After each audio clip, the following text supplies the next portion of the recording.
Amis, petit tour d'Europe du samedi européen. C'est vrai qu'hier, beaucoup de matchs décisifs pour la suite de la saison se tenaient sur les différents terrains du vieux continent. On va commencer par filer du côté de l'Allemagne pour évoquer le match entre le Bayern Munich et le Rasenballsport Leipzig et la victoire du Bayern Munich dans les dernières minutes par l'intermédiaire de son facteur X Harry Kane qui réalise une saison tout bonnement exceptionnelle sur le plan individuel, et cette victoire au forceps permet aux Bavarois de s'accrocher un peu en vue du titre, de susciter un mince espoir puisque les Bavarois reviennent à 8 points de leur concurrent principal, le Bayer Leverkusen. Même si ce sera difficile, cette victoire permet au Bayern de rester un peu dans la course. On va maintenant filer outre-Manche pour parler d'Arsenal ou encore de Manchester United. La victoire d'Arsenal, une victoire écrasante sur le plan collectif. C'est vrai qu'Arsenal m'a vraiment impressionné hier après-midi face à Newcastle, une victoire 4-1, et même si Newcastle a sauvé l'honneur en fin de match par l'intermédiaire d'un ancien de la maison, Joe Willock, et bien le mal était fait puisqu'Arsenal s'impose donc 4-1. J'ai vraiment été impressionné par cette équipe, que ce soit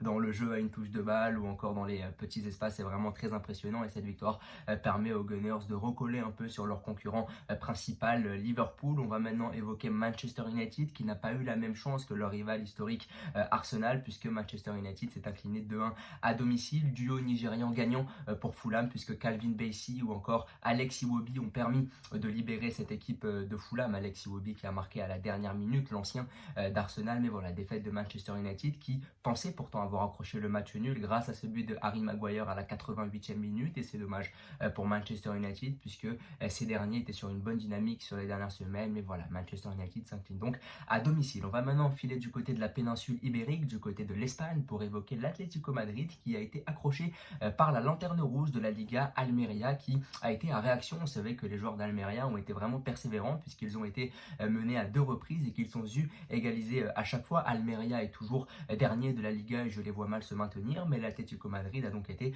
tenu en échec, et ça conclut une semaine très négative pour les Colchoneros qui s'étaient déjà inclinés 1-0 face à l'Inter mardi soir en Ligue des Champions. Le Barça qui s'est imposé de manière écrasante 4-0 face à Getafe. Je n'avais pas vu le Barça aussi impérial depuis des semaines, voire même des mois si je veux être un peu méchant, mais cette victoire collective très impressionnante permet aux Catalans de revenir à la 2e place de la Liga. On va maintenant filer du côté de l'Hexagone, la France, pour évoquer Brest qui est absolument impressionnant depuis le début de la saison. Les hommes des Rigrois se sont imposés 3-0 en terre alsacienne grâce à un triplé du natif de Marseille, l'ancien de Saint-Etienne, Mady Camara. Brest est donc assuré de finir cette journée deuxième. Je vais m'en sortir, mais voilà, Brest est assuré de finir deuxième à l'issue de la journée. Très belle victoire des Bretons. On va maintenant filer du côté de l'Italie, un match pas vraiment excitant, mais une victoire 2-0 du Genoa face à Udinese. Je voulais en parler puisqu'il y a des visages bien connus de la Ligue 1 qui ont pris part à ce match-là. On peut notamment évoquer Florian Thauvin du côté de l'Udinese, mais du côté du Genoa, il y a des noms très intéressants comme Malinowski, Strootman ou encore Spence,